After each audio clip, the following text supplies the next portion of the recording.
Tonight, no end in sight. 6 months into the war in Gaza, Israel's fight with Hamas at an impasse. The territory in ruins. The human cost devastating. They've got to change the way they're doing this. Israeli troops today on the move. I'm Holly Williams in Tel Aviv.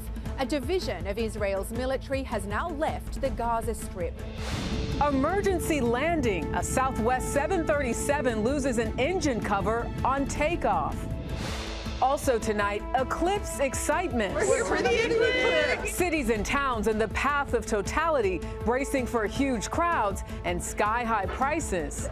I'm Janet Shamlian in Kerrville, Texas, where the countdown is on and the crowds are rolling in. EV euphoria? Why buyers are powering down. I'm Elise Preston in Los Angeles with a look at how declining EV sales are prompting automakers to pump the brakes on production. And later, stargazing, the push to turn off the lights so you can see in the dark. It's just really gratifying for somebody to look through the telescope for the first time and they see the moon, and it's like, wow. This is the CBS Weekend News from New York with Jerika Duncan. Good evening and thanks for joining us on this Sunday. We begin tonight with the war in Gaza. Today, Israel withdrew most of its ground troops out of the besieged territory. It happened exactly 6 months to the day that Hamas militants launched a surprise attack, killing hundreds of Israelis and taking hostages. The human cost on both sides has been devastating. Thousands killed in Gaza, the territory there now reduced to rubble. CBS's Holly Williams is in Tel Aviv tonight with the very latest. Holly. It's 6 months to the day since Hamas launched its deadly attacks and this war began. Today, Israel announced that some of its forces have left the Gaza Strip. Israel's military says it now has just one division inside the Gaza Strip. The other division that was there moved out in the last 24 hours. The remaining troops are positioned along Gaza's border with Israel, as well as north of a new road built by the Israelis, cutting across the Gaza Strip from east to west. It's thought the road is part of Israel's planning for after the war. CBS News producer Marwan Al-Ghul reports from southern Gaza that it's now possible to move freely all the way to central Gaza, which has not been possible for the last 3 months. It's an evolution of the war effort, an Israeli military spokesman told CBS News, and not a partial withdrawal from Gaza. He would not share exact troop numbers. It comes just days after a phone call between President Biden and Netanyahu. The president told the Israeli leader that the humanitarian situation in Gaza was unacceptable and warned him that US policy on Gaza would depend on Israel taking steps to reduce civilian harm. Biden's tough words appear to have had an impact. The American ambassador was shown the Israeli military's new humanitarian and deconfliction cell. And the United Nations says Israel has made commitments to allow more aid into Gaza, including an extra 100 trucks a day through crossings in the south. 6 months into this war, Israel is still scarred by the October 7th attacks and hoping for the return of the remaining hostages. But Jerika, the devastation wreaked in Gaza, where the Hamas-run health ministry says that more than 33,000 people have been killed, means Israel is also facing growing international condemnation. Holly Williams for us tonight in Tel Aviv. Thank you. Tonight, with Gaza in ruins, Israel is increasingly at odds with its closest ally, the United States. CBS's Skylar Henry is at the White House with more on that part of the story. Skylar. Hey, Jerika, good evening to you. Well, the White House says there is growing frustration within the administration over Israel's war strategy. Calls for accountability on Israel's war tactics are growing louder. Until those conditions are met, then no, we should not be sending more offensive weapons to Israel, not to stop them permanently, but to effectively use our levers. Senator Chris Van Hollen wants the White House to lay out what repercussions on Israel would look like as the humanitarian crisis in Gaza worsens and the number of journalists, aid workers, and innocent civilians that have been killed continue to rise. We understand the frustration that they have. We share that frustration, and there have been too many aid workers killed by Israeli operations. Among the latest killed, 7 World Central Kitchen workers. Founder Jose Andres is putting the blame squarely on Israel. This doesn't seem a war against terror. This doesn't seem anymore a war about defending Israel. This really, at this point, seems it's a war against humanity itself. Lawmakers return to Capitol Hill this week with a full to-do list. The GOP-led House is expected to take up a resolution as early as Wednesday criticizing President Biden's demands for an immediate ceasefire and what some Republicans call one-sided pressure on Israel with respect to Gaza. Jerika. Skylar Henry at the White House. Thank you. Today, a safety scare for some Southwest Airlines passengers. An engine cover fell off on takeoff, forcing an emergency landing in Denver. CBS's Chanel Call has the details on exactly what happened. Chanel. And Jerika, this plane was grounded just 10 minutes after takeoff. Tonight, all 141 passengers and crew on board are safe, though this is just the latest incident involving a Boeing aircraft, as the company now faces mounting scrutiny over safety. As this Southwest Airlines Boeing 737 took off from Denver, passengers inside could see one of the engine's metal covers peel off.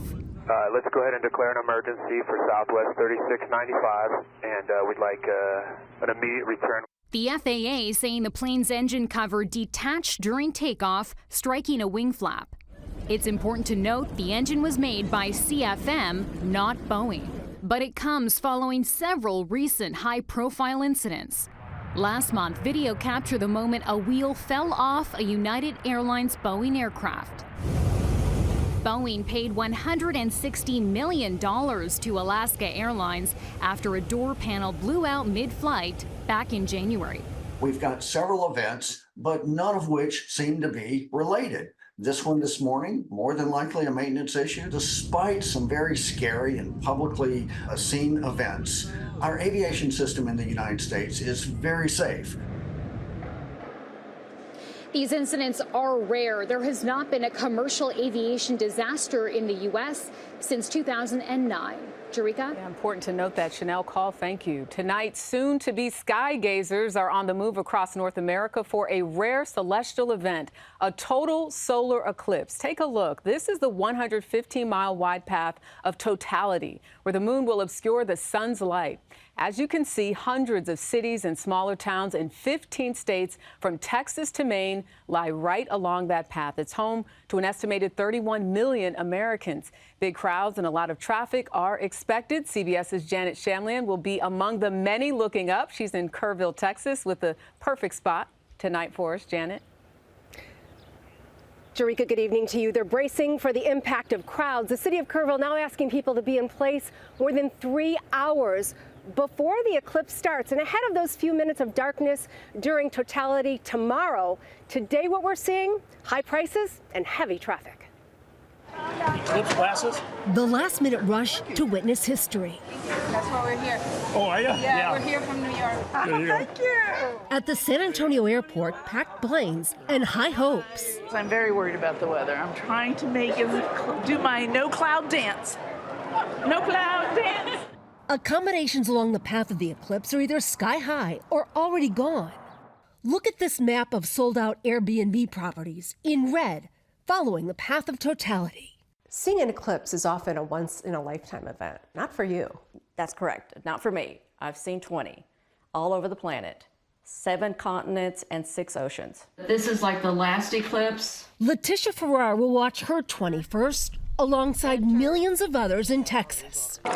Small businesses like the Winery, a winery in Fredericksburg, Texas, hoping to cash in. Very good, Ted. You're going to have specialty wines produced just for the eclipse, specialty glassware. Another lure, a real rhino. An astronomical event like the eclipse comes with out-of-this-world logistical challenges. For example, this road in Kerrville, Texas, will be all one way, just like they do during hurricane evacuations. This is where NASA will be. And Mayor Judy Eichner is expecting 100,000 or more in her city of about 25,000. So you're changing the traffic flow of the city? Absolutely. The countdown is on. NASA will broadcast from Kerrville, and Billie Jean's expects to serve 1,700 people. I got a chicken fried chicken, gravy all over. Triple a normal day. As for predictions of clouds, the Weather Channel's Stephanie Abrams says, don't give up hope. I saw an eclipse in '99. It was cloudy. I'm telling you, dark clouds. And for totality, the clouds parted. We saw totality, and then the clouds closed up again. So I'm saying there's a chance. So we will keep hope alive. Signs along the interstate here advise people to arrive early, stay put during the eclipse, and then afterwards leave late. And the Texas Department of Transportation offered some guidance to drivers. You think they would already know, but they said, do not wear these eclipse glasses while driving. That's right. Got to be able to see the road. Janet, thank you. Well, CBS will have live coverage of the eclipse starting at 2 p.m. Eastern on this broadcast network and on our streaming channel as well.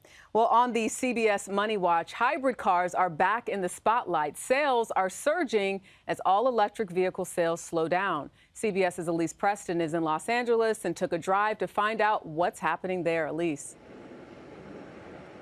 Jerika, EV enthusiasm is fading. Slumping sales and production delays make it clear that it's not quite full speed ahead to America's all-electric future. Electric vehicle sales in the U.S. are sluggish. Many shoppers say they want lower prices, batteries that last longer, and a reliable charging network. How long are you going to wait to be able to charge your car? I mean, to be honest with you, don't really have a lot of choice. The infrastructure is not very good. Nationwide, EV sales are down 7% so far this year, causing Ford to delay production of the next generation electric F-150 and a 3-row SUV. GM scaled down its 2024 EV sales projections by as much as half. What does this mean for the industry over the next 5 years? I mean, I'd say over the next 5 to 7 years, we probably now have about 25-30% less potential EV buyers. And that's a big wake-up call for the industry. Production problems caused Tesla sales and stock to fall. Reuters reported that the company canceled plans to build a $25,000 entry-level family sedan. Competitors are coming from all angles. One of those competitors, Volvo, just set a company sales record powered by its popular EX30 electric SUV. While demand is down for EVs, plug-in hybrid sales are up more than 50%, with many of those vehicles qualifying for tax credits. Jerika? Gotta love those tax credits. Elise Preston in Los Angeles tonight. A powerful player in Portland, Oregon. Powerful, why? Because they won the big $1.3 billion jackpot. Until last night's drawing, no one had won Powerball since New Year's Day. Straight ahead on the CBS Weekend News, an exclusive eclipse experience at 35,000 feet.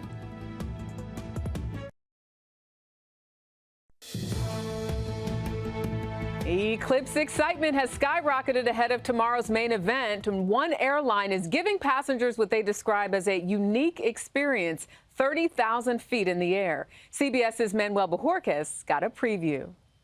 We'll start a left-hand turn. Delta Airlines captains Phil Marshall and Phil Daniels recently hopped inside this Airbus 220 simulator at the company's headquarters in Atlanta. They're experienced pilots, clearly, but come Monday, they'll be doing something new, chasing a solar eclipse. When opportunity comes up, it's really special, and I think that we're going to be able to provide a really unique experience. Delta offered the first April 8th flight from Austin to Detroit last month. It sold out within 24 hours. So the airline added a second flight from Dallas to Detroit, routes chosen because they're nearest to the path of the eclipse. They'll operate normally until they reach an area over southeast Missouri. Ready, pack.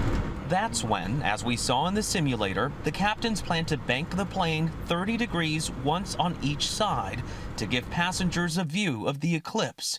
They'll have 4 minutes of total eclipse time to do it. It seems like a lot of things have to align in order for that to happen. Absolutely, but that's what we're good at. And we've got fuel planning and flight planning and real-time support. That's coming from Delta's Operations and Customer Center, where we learned the level of precision needed to make it all happen. The moon's shadow will travel at more than 1,500 miles per hour over the United States, even faster the further north it gets. Aaron Wehrman is a flight superintendent responsible for getting planes from point A to point B. We're traveling at about 400 miles per hour. So the sun is actually going to be catching up to us. So we're taking off before it even hits the U.S. border on the south end, and it will catch up to us. Then there's the question of weather. Warren Weston is a Delta meteorologist. So the goal is, if there is any kind of cloud cover, is to get the plane above it, clearly. Sure. If it's safe to do so. Absolutely. And of course, in the atmosphere, you've got low clouds, middle clouds. You know, the main type of cloud that would prohibit this experience is just high clouds. So here's hoping for clear skies up high, where passengers will wear specialized glasses to protect their eyes during the eclipse, which Captain Marshall, for the safety of all involved, will not be looking at. Still, he says, it'll be the flight of a lifetime. So this is fantastic for me. It's always, every day's like a dream come true, though, for us as pilots. Manuel Bajorquez, CBS News, Atlanta. Still ahead on the CBS Weekend News, a feat on foot by a British runner. We'll explain. Today, a British runner became the first person known to run the length of Africa from south to north. 27-year-old Russ Cook took nearly a year to do it, running 10,000 miles across 16 countries. He has quite the story, too. In one place, he was robbed at gunpoint. Cook says he plans to enjoy a strawberry daiquiri, as you see him right there, to celebrate. Well, a rare sight this weekend in Italy, Europe's most active volcano, Mount Etna, has been blowing smoke rings into the sky. Scientists say the phenomenon forms in a circular vent and requires a calm atmosphere. Well, next on the CBS Weekend News, dimming the lights so stars can shine bright.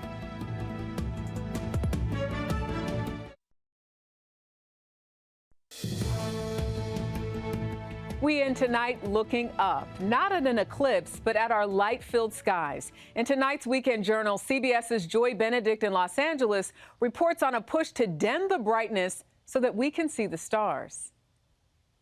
Bright lights flash on Hollywood Boulevard and throughout Los Angeles. But the shine has a dark side, as the intense illumination from streets, homes, and businesses often block our view of the moon and stars. There's a lot of light pollution down there. In the suburbs, in the city, downtown especially, you can't really see a lot. The U.S. Department of Energy says about 83% of the global population lives in places where night skies are polluted with artificial light, meaning you no longer see the Milky Way, the galaxy our solar systems belong to. Astrophysicist Tim Thompson. If you go back 300, 400, 500 years ago, everybody knew the sky. They all looked up and saw it. Now nobody knows the sky at all. People have lost touch with the sky as a natural resource. At Los Angeles' Griffith Observatory, scientist Spencer Suhu gives people a peek at the galaxy. And then you look off, you see 4 small stars. Do you think we have lost touch with the sky? Definitely. That's really sad. He and other scientists say too much light at night is causing problems for humans, the environment, and animals. It's bad for wildlife. You know, it interferes with bird migrations, animals that depend on the night skies for navigation. But light pollution can also affect our health, with studies linking it to sleep disorders, depression, and obesity. 99% of people in the U.S. live in places that are polluted by light. L.A. County has a dark skies ordinance and has just launched a new campaign to get folks to dim the light, asking homeowners to point lights down, cover outdoor fixtures, and use timers, because this is the easiest type of pollution to fix. Why is it so important for you to come out here and show this to people every night? It's just really gratifying for somebody to look through a telescope for the first time and they see the moon or they see a planet and it's like, wow.